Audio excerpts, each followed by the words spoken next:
কষ্ট করে রোজা রাখবে, আল্লাহর এটা হুকুম করেছেন। আল্লাহ কি হুকুম করেছেন? রমজান মাসে তোমরা রোজা রাখো। কুতিবা আলাইকুমুস সিয়াম কামা কুতিবা আলাল লাযিনা মিন ক্বাবলিকুম লাআল্লাকুম তাত্তাকুন।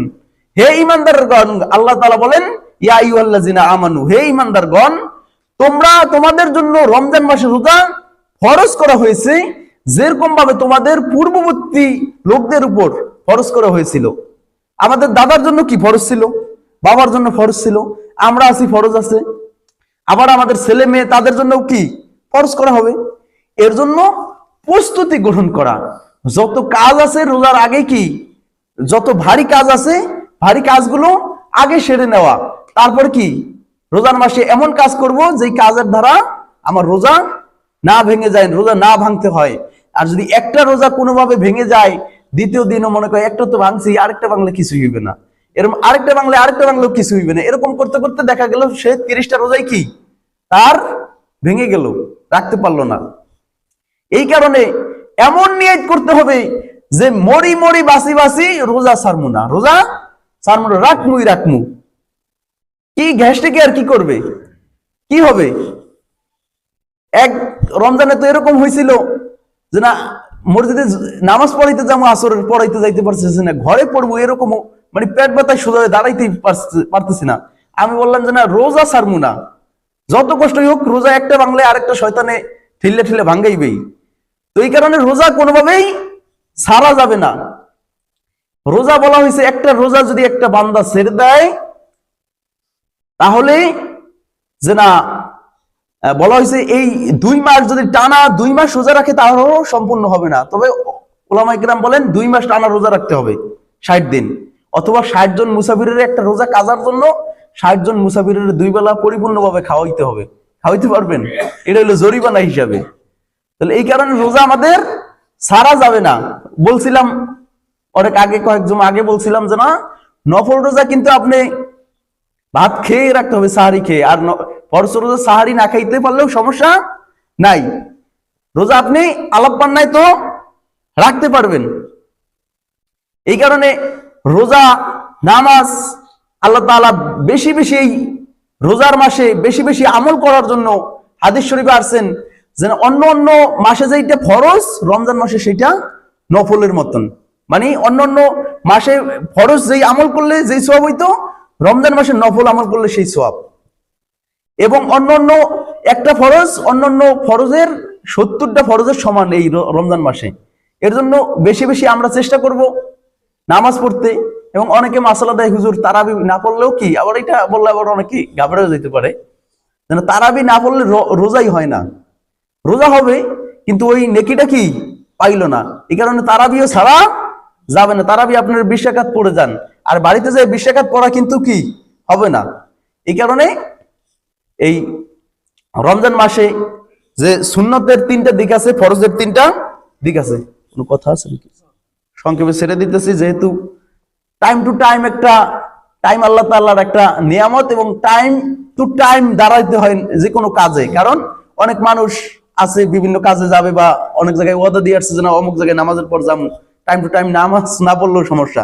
তো সংক্ষেপে বলতেছিলাম, তো যেমন দাইমি সুন্নাত, সুন্নতে মুআক্কাদা, সুন্নতে জায়েদা, 3 ধরনের সুন্নত ফরজ, 3 ধরনের ফরজ বলার সময় হবে না, সংক্ষেপে সুন্নত কয়টা বলে দেই। সুন্নত হচ্ছে সুন্নতে মুআক্কাদা। সেটা কি না ফজরের আগে 2 রাকাত সুন্নত নামাজ পড়লাম, এটার বলে কি সুন্নতে মুআক্কাদা। যোহরের আগে 4 রাকাত সুন্নত পড়লাম, এটা বলে কি সুন্নতে মুআক্কাদা। আবার যোহরের পরে 2 রাকাত পড়লাম, এটা কি সুন্নতে মুআক্কাদা। একদিনে অর্থাৎ যোহরে 6 রাকাত, ফজরে 2 রাকাত, মাগরিবে 2 রাকাত, এশায় 2 রাকাত, মোট কত 12 রাকাত। এবং এটা বলে সুন্নতে মুআক্কাদা। আর সুন্নতে জায়েদা বলে কাকে, যে এশার আগে 4 রাকাত সুন্নত আছে, পড়লে আপনার সওয়াব হবে, না পড়লে গুনাহ নাই। আসরের আগে 4 রাকাত সুন্নত আছে, পড়লে সওয়াব হবে, না পড়লে গুনাহ নাই। যোহরের পরে 2 রাকাত সুন্নতের পর আবার 2 রাকাত আছে, তো এই 2 রাকাত পড়লে সওয়াব হবে, না পড়লে গুনাহ নাই, পড়লে সওয়াব। তো এই ক্ষেত্রে আমরা এই আমলগুলো কি রমজান মাসেও কি ছাড়বো না, রমজান মাসেও এই আমলগুলো ছাড়বো না। এবং দাইমি সুন্নত, যে সুন্নত বলছিলাম এটা হচ্ছে বডির মধ্যে। যেমন চুল 3 তরিকার, 1 তরিকায় কাটা। চুল 3 তরিকার, এক তরিকায় কাটা, হয়তো সব জায়গা দিয়ে এক সমান, অথবা এই কানের বাবরি পর্যন্ত, অনেকে এই বাবরি পর্যন্ত রাখলে অনেকে বোঝে না, কয় ভান্ডারি, অনেকে না বোঝার কারণে কয় ভান্ডারি মনে হয়। তো এই কারণে এই বাবরি পর্যন্ত রাখা, কানের লতি পর্যন্ত রাখা, এবং যেটা লাউড়া বলি ওই কিসিমেরও কাটা কি সুন্নাত। তো এই তিনটা হচ্ছে দাইমি সুন্নাত, মানে তিন তরিকার এক তরিকায়। এবং মাথায় সর্বদা টুপি রাখা, টুপি না রাখলে কোনো সমস্যা নাই, রাখলে সব, না রাখলে গুনাহ নাই। এবং মোজ ছোট রাখা, দাড়ি লম্বা রাখা, মেসাক করা, হাতের পায়ে নখ কাটা, গুপ্ত স্থান যেমন কেতুলের তলে আমরা বগল বলি বা কেতুল, এই মানে পরিষ্কার করা, যেই জায়গার পরিষ্কার করা সেটা পরিষ্কার করা, হাত পায়ের নখ কাটা, এগুলা কি দাইমি সুন্নাত। এই সুন্নত গুলো আমরা মেনে চলবো, এই সুন্নত গুলো অনুযায়ী আমরা কি আমল করব। একজনের মাথায় টুপি না রাখলে এটা আমাদের অনেকের ধারণা, কয় হুজুরে যদি টুপি হুজুরের মাথায় দেয় না, কয় হুজুর টুপি কই, টুপি কি ফরজ নাকি, রাখলে সব, না রাখলে কি গুনাহ নাই। টুপি ছাড়া আপনার নামাজ হবে, পাঞ্জাবি ছাড়া নামাজ হবে, তবে পরিপূর্ণ সওয়াবটা কি পাওয়া যাবে না। 10 ভাগের, শেষ করে দিতেছি 1 মিনিটের মধ্যে, 10 ভাগের আল্লাহ নবী বলেন কেউ বা 10 ভাগ সওয়াব পায়, 10 ভাগের 10 ভাগ, আর কেউ বা 10 ভাগের 9 ভাগ, কেউ বা 7 ভাগ, কেউ বা 5 ভাগ, কেউ বা 2 ভাগ, কেউ বা 3 ভাগ, মানে এরকম ভাবে যে যেরকম ভাবে পড়বে তার অনুযায়ী। আপনি যদি পাঞ্জাবি গেঞ্জি গায়ে দিয়ে মানে গায়ে দিয়ে পড়েন, আপনার টুপি ছাড়া, আপনার অতটুক সওয়াব। আর যে টুপি দিয়া, পাঞ্জাবি গায়ে দিয়া, পাগড়ি দিয়া যত ভালোভাবে পড়বে, যেরকম 1 রাকাত পাগড়ি দিয়ে পড়লে 70 রাকাত নামাজের সওয়াব। আবার যদি মেসাকও করে সে আরো 70 রাকাত, তাহলে 1 রাকাত পড়লে কি 140 রাকাতের সওয়াব পাইতেছে মেসাক করা এবং ইতে। এর জন্য আমরা এই আমলগুলো রমজান মাসে করব, আমলগুলো ছাড়বো না।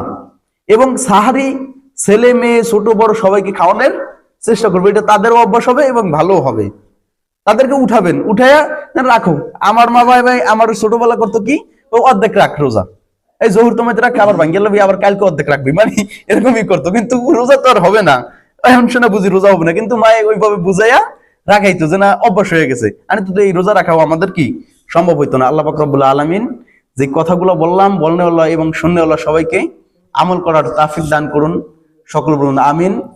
5 ওয়াক্ত নামাজ জামাতের সহিত আদায় করার তাফিক দান করুন, সকল বলুন আমিন। আখির দাওয়ানা আলহামদুলিল্লাহি রাব্বিল আলামিন।